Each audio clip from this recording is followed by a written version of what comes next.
আমি আজকে শুধু এখানে দাঁড়িয়ে একজন জনপ্রতিনিধি হিসাবে আমি আমার এলাকা সম্বন্ধে বলবো। অন্তত আপনার কাকে দিয়ে কী হবে জানি না, অন্তত আমাকে দিয়ে রাজনৈতিক বিবেচনা কিন্তু কোনো সুবিধা কেউ পাবেন না, এবং আমার আত্মীয় স্বজনরা কেউ সুবিধা পাবেন না। যদি অপরাধী হয়ে থাকেন অবশ্যই অপরাধের জন্য আপনাকে শাস্তির আওতায় আনা হবে।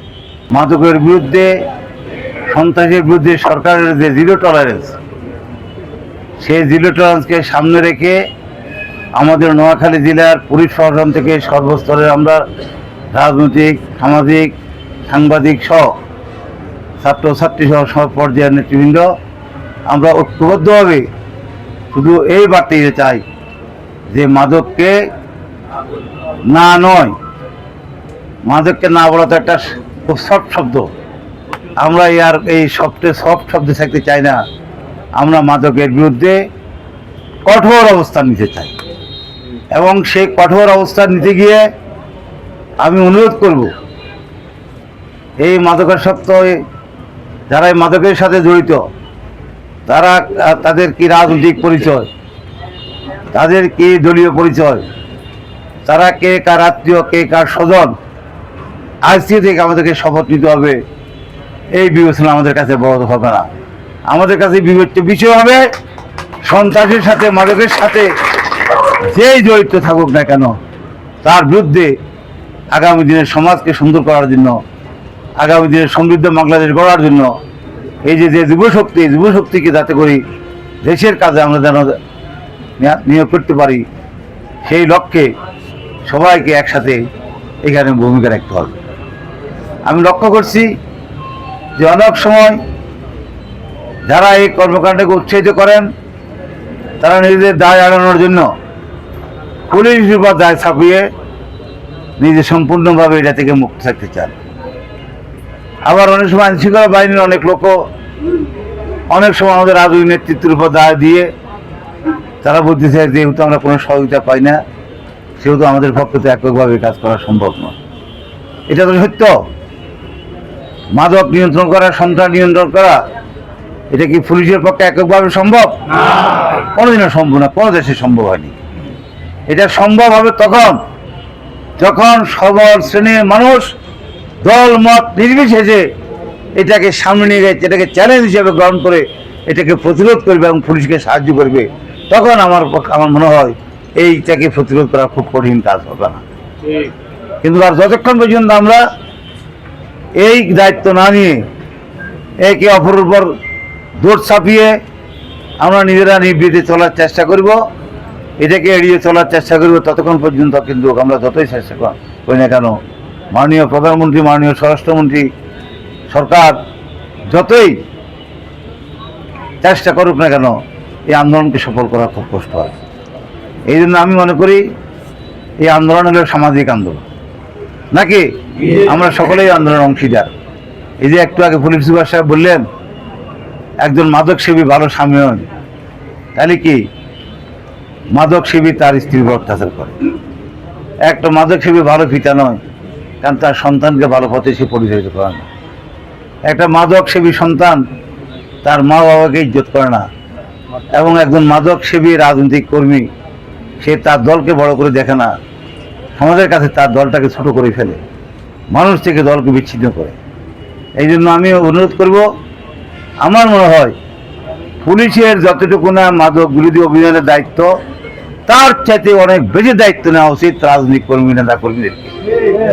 কারণ আমি বিশ্লেষণ করে যতটুকু দেখি, আমি নিজের সমাজের মধ্যে চলাফেরা করে বা এটার বিরুদ্ধে কথা বলতে গিয়ে বা সামাজিক আমি বিশ্লেষণ করে যা দেখি, আমাদের দেশে কেন জানি দুর্ভাগ্য, এই যে আপনার কিশোর গ্যাং বলেন, এই যে মাদক সেবী বলেন, এই সংখ্যাটা কেন জানি রাজনৈতিক দল থেকে বেশি তৈরি হয়। এর কারণ দীর্ঘকাল আমাদের দেশে সুস্থ রাজনৈতিক চর্চা ছিল না। আমাদের দেশের রাজনীতিতে কেন্দ্র দখল করে জোর করে ভেড়ো ভোট নিয়ে প্রতিনিধি হওয়ার একটা প্রবণতা ছিল এবং একটা সংস্কৃতি ছিল, যার জন্য খারাপ লোকগুলোকে ব্যবহার করার জন্য আমাদের রাজনৈতিক নেতারাই অনেক সময় অনেক ভূমিকা রেখেছে, যার জন্য সমাজ থেকে এটাকে নির্মূল করা খুব কঠিন। আমি আজকে শুধু এখানে দাঁড়িয়ে একজন জনপ্রতিনিধি হিসাবে আমি আমার এলাকা সম্বন্ধে বলবো।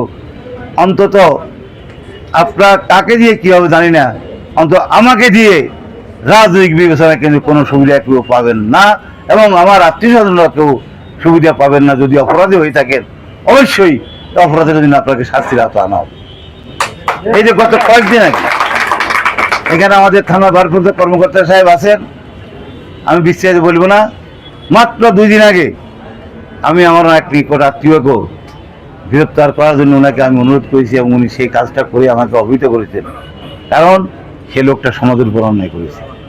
এইভাবে আল্লাহর হস্তে নিজেদেরকে একটু এই সমাজে এটাকে ব্যাধি হিসাবে দেখতে হবে, এটাকে দূর করার জন্য সবাইকে চেষ্টা করতে হবে নাকি। আমাদের সাংবাদিক ভাইরা আপনাদের খুব সোচ্চার হতে হবে। অনেক খবর তো আপনারা পত্রিকা দেন, আমার মনে হয় আমি যত টুকুনা এই মেসেজটা সমাজে পৌঁছাতে পারবো, আপনারা যদি আজকে এখানে যে সাংবাদিক ভাইরা আছেন, আপনারা যদি এটাকে গুরুত্ব দিয়ে যদি আপনারা যদি একটু প্রচার করেন, তাহলে যারা এই মাদকের সাথে জড়িত তাদের কাছে এই কঠিন বার্তা খুব তাড়াতাড়ি পৌঁছবে।